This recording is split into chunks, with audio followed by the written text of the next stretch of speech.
What is up, winning team? I'm here to talk to you all about a video that I recorded and edited yesterday that you might have seen go up. That is 2 hours long, or I'll put it up after this one.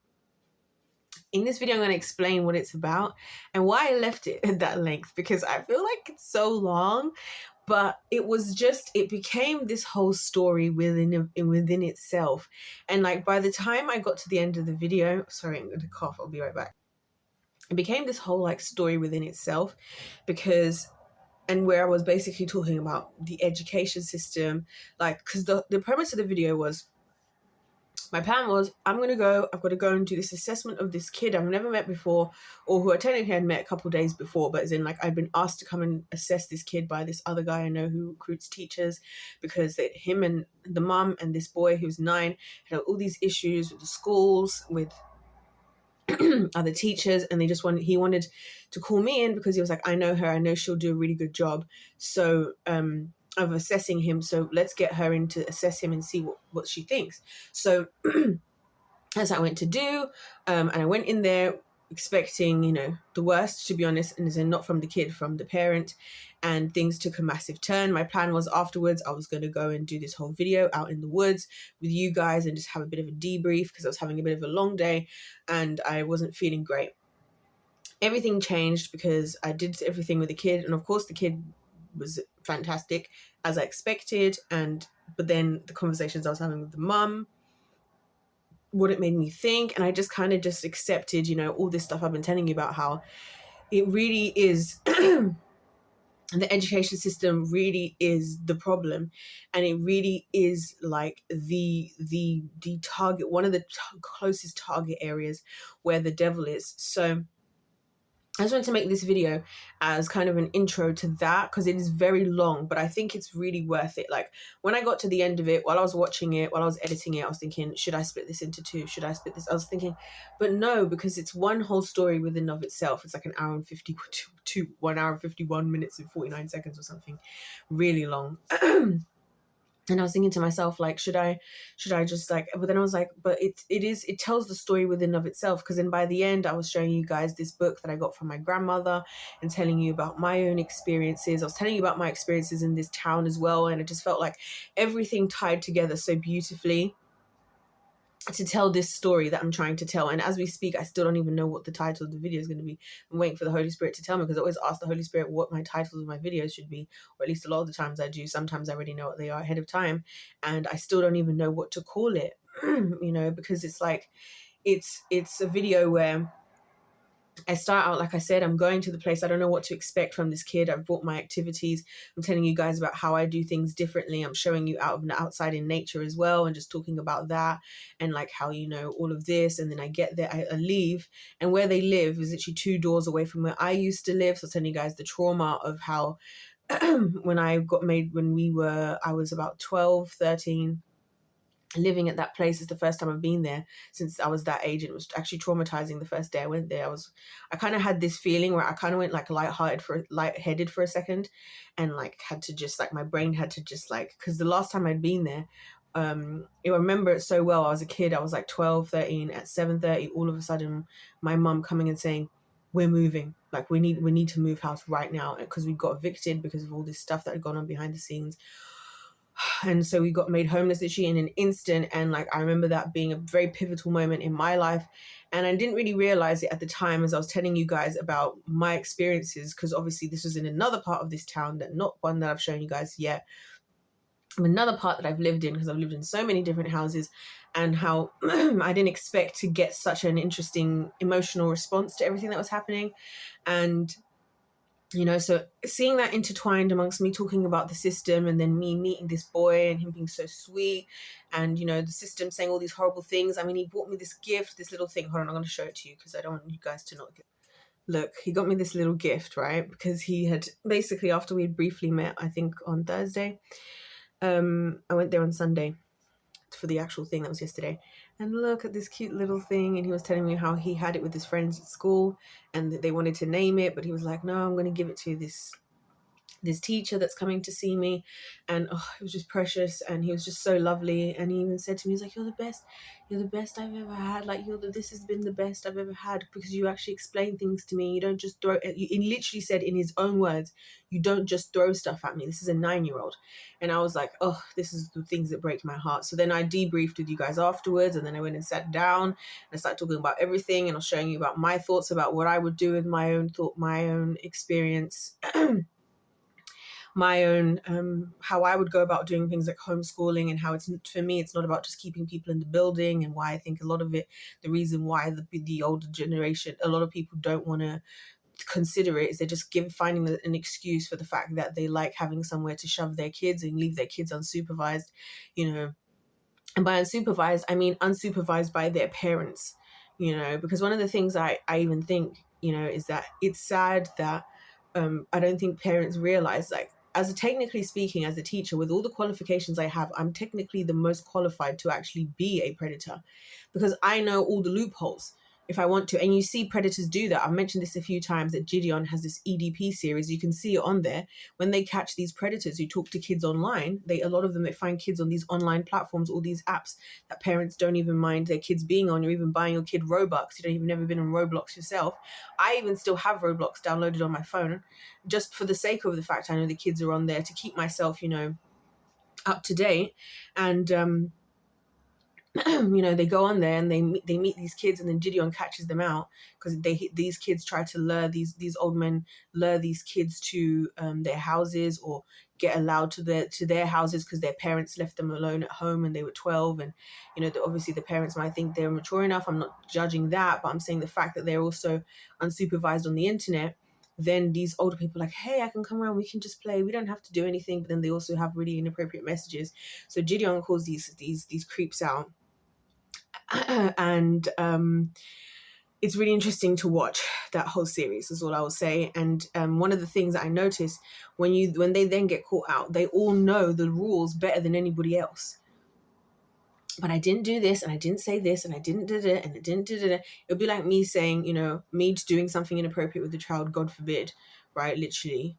And me going, well, they touched me first, because that's a rule that I'm not allowed to go and like hug a kid first. But if a kid hugs me, I can hug them back, right?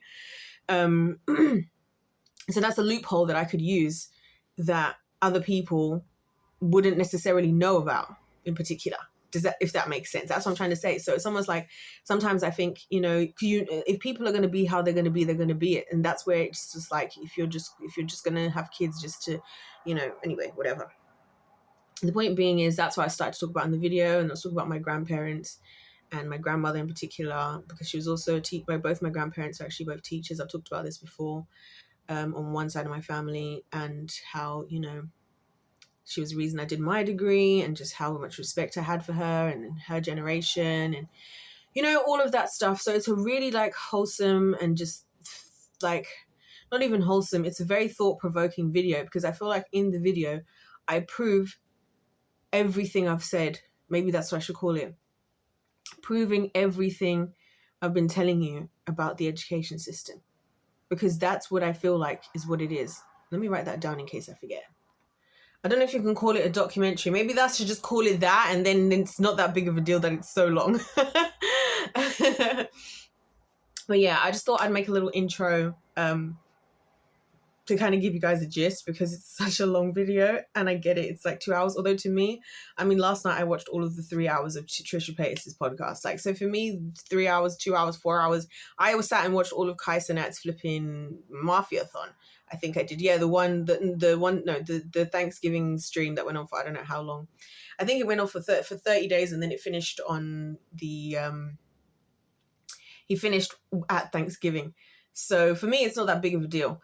And also I listen to sermons, messages, teachings, you name it. So, but yeah, but I did put my heart and soul into editing it, and I didn't cut out certain things, because I was like, I don't want to be one of those YouTubers, as I've been telling you guys for years, that just airbrushes everything. I kind of want to leave in parts, because there was parts where I was talking about things that were kind of somewhat irrelevant, but not so much irrelevant. They didn't feel directly relevant, but they were contextual, if that kind of makes sense. And that's why I I left them in, because even though it might not seem on subject as such, it's like, it's contextual because it's something to actually think about, you know. And so I just didn't realize when I was recording all the videos and I was doing everything, that I was kind of like juxtaposing my own experience, especially my childhood and how that's affected me, and alongside how that informs me as a teacher, because that's what I said in the video at some point, that the secret as to how I am as a teacher, the secret to why I'm good with kids, is quite simply just because I give them all what I feel like I never received. And that's the truth. That's how I look at everything. That's how I look at even like my experience with you guys as the winning team. Like, well, why do I make my videos about the Lord the way I do? Because I'm like, I'm giving you guys what I feel like I never got from the church, what I felt like was lacking in the church, and what I felt like was needed. And so anyway, I think that's what we'll call it. I've already forgotten it. Thank the Lord that we wrote it down. Proof of everything I've been saying about the education system. And like I showed you this book that I got from my grandma, where you know, it's got all these remedies, and it's just like, there's just so much in it. And I'm really proud of that video. And that's why I was like, I don't want to just, you know, just upload it and not say anything. And I also appreciate 100% that it's a long video, but I do think it's worth it. And it's like, it's one of those, you know, you guys know how it is with me on this channel. I'd be uploading stuff and I'd be doing stuff and I'd be not knowing where the story's headed. And that's what happened. I left. I was thinking, oh, I'm just going to go and do this, get it done, whatever. And that's going to be it. But then, of course, that wasn't the plan. Of course, God had a greater plan, because then I talk at length in the video about the conversation I was having with his mum, and it was another one of those. I end up talking to a mum for about 40 minutes because we're just getting into it, and they're really passionate. You know, the mums that really care. And that's what I appreciated, is that I was talking to a mum that really cared, and she like reaffirmed everything I've been saying to you guys, because we were understanding each other. And it's always, when I say to them, these women, I'm like, this is why I don't work in the school system. They always get it, because even if their kids are in it, they get why I'm not there, because the issues that they're facing with their kids, how hard they're trying to do the job they're trying to do, you know, and everything, and seeing that their child isn't getting what their child deserves, or seeing that what the school is telling them or whatever isn't what they see of their child. And it just really was so reaffirming for me, because, and every time I have these conversations with these women, because it's like, thank you, because this is why I can't be in the system, because I can't participate in that. I can't participate in crushing the spirits of children. And it makes me understand why adults turn out the way that they do, because we just all go through, I feel like school is this factory that you go through, and you start, and when you go in, you're like a beautiful rainbow, like, and then by the time you come out, you're just this gray pile of ash. That's what it feels like. It feels like you see kids start in year 7 with all this excitement, and they love school, and they look eager to learn, and then by year 11, all they care about is, well, I don't even know what I'm going to do with my life unless I find out what I get in my grades, and I've got all this anxiety, and like, oh. So yeah, anyways, guys, I just wanted to make an intro so you knew what the video was about, but I show you guys my journals. I read you a section from my journal, one of my journals as well, and talk about that, and just the things that the Lord has done with me as well. Like, it's a really just, I don't know what you're going to call it. But yeah, I'm going to look up the definition of the word documentary, because if it is, I'm just going to throw the word documentary in there, because it's long, innit? It's long. And I'm going to make a thumbnail, so for it, because I feel like it's needed. Yeah. But yeah, I'm really proud of it. I hope this video was helpful to kind of give you guys a bit of a gist, because it is long. But yeah, I don't know. It's just because it's authentic. It was done in real time. It was done as everything was happening. It was just done organically. That's why I just wanted to leave it as organic. I didn't want to go and then cut this, because in my mind, as I was making it, I was thinking of everything being part of the same video. You know what I mean? And just telling this overall story as it was unfolding before me, like beginning to end of what happened in that experience. So yeah, anyways, guys, I'm going to leave that there before this video ends up turning out to be as long as the actual video. No, it's not. This is very different. But yeah, you guys, if life's a game, it's pay to win. God bless you all. God loves you. I love you. And I'll see you in my next one.